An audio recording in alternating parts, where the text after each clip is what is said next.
Iran America Israel के युद्ध के समय बार बार ये बात आ रही है कि तीसरा विश्व युद्ध। अपने यहाँ इंडिया में तो मीडिया बहुत ज्यादा उछल रहा है इस बारे में, लेकिन आपको सच्चाई बता देता हूँ कि जब पहला विश्व युद्ध हुआ तो उसके 20 साल बाद ही दूसरा हो गया। लेकिन जब पहला विश्व युद्ध हुआ तो उसके जो परिणाम हुए उसकी वजह से काफी देशों ने मिलकर के एक संगठन बनाया और जिसका उद्देश्य रखा कि ये द्वितीय विश्व युद्ध रोका जाएगा और द्वितीय विश्व युद्ध नहीं होना चाहिए, और उसका नाम रखा लीग ऑफ नेशंस। लेकिन क्या हुआ, 20 साल बाद फिर से युद्ध हो गया, क्योंकि ये लीग ऑफ नेशंस जो संगठन था ये युद्ध रोकने में नाकाम रहा, क्योंकि इसमें इतनी ज्यादा शक्ति थी नहीं। अब बात करें दूसरा विश्व युद्ध की, तो दूसरा विश्व युद्ध जब हो चुका और काफी सारे देश बर्बाद हो चुके, फिर से उनको अकल आई।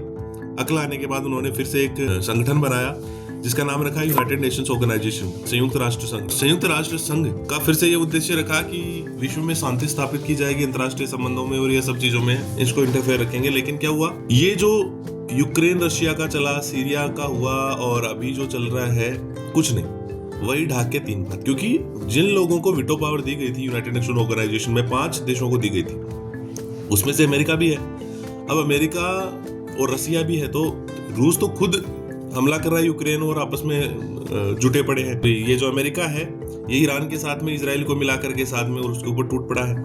अब हालांकि ये मसला वो कह रहे हैं कि न्यूक्लियर प्रोग्राम से जुड़ा हुआ है वो है, लेकिन फिर भी आप देखिए किस तरीके से किस हद तक ये जा चुके हैं कि ऑयल डिपोज को उड़ाया जा रहा है और उधर से भी वो भी कम नहीं है, वो खाड़ी के बाकी देशों को लपेटे में ले रहे हैं। हालांकि यूनाइटेड नेशंस की जो सिक्योरिटी काउंसिल है उसने हाल ही में कहा है कि भाई ऐसा जो इंटरनेशनल जो लॉ है उनको वायलेट नहीं करना है। ईरान को मना किया गया है, लेकिन मुझे लगता नहीं है कि वो रुकने वाला है। जहां जहां खाड़ी के अन्य देशों में सैन्य ठिकाने होंगे अमेरिका के, तो वहां पे वो अटैक जरूर करेगा। तो इसलिए बात वही है कि यूनाइटेड नेशंस भी मुझे लगता है लीग ऑफ नेशंस की जरा कमजोर साबित हो, और कुछ नहीं है, बस मीटिंग होती है, बयानबाजी होती है, रोकने में कोई नाकाम है। तो इस तरीके का मामला है। मैं आपको ये बताना चाह रहा था कि तीसरा विश्व युद्ध रोकने की जिम्मेदारी आपको बता दूं यूनाइटेड नेशंस पर है, और यूनाइटेड नेशंस जो है वो मुझे तो लगता नहीं है कि वो रोक पाएगा। अगर कुछ होना होगा ना तो हो जाएगा, यूनाइटेड नेशंस देखता ही रह जाएगा जहां तक मुझे लगता है। और रोक दे तो भाई ये तो बहुत बड़ी बात हो जाएगी, और अच्छा ही है मानवता के हित में अगर ऐसा कुछ हो जाए। धीरे धीरे ये बड़े युद्ध की जमीन तैयार होती है,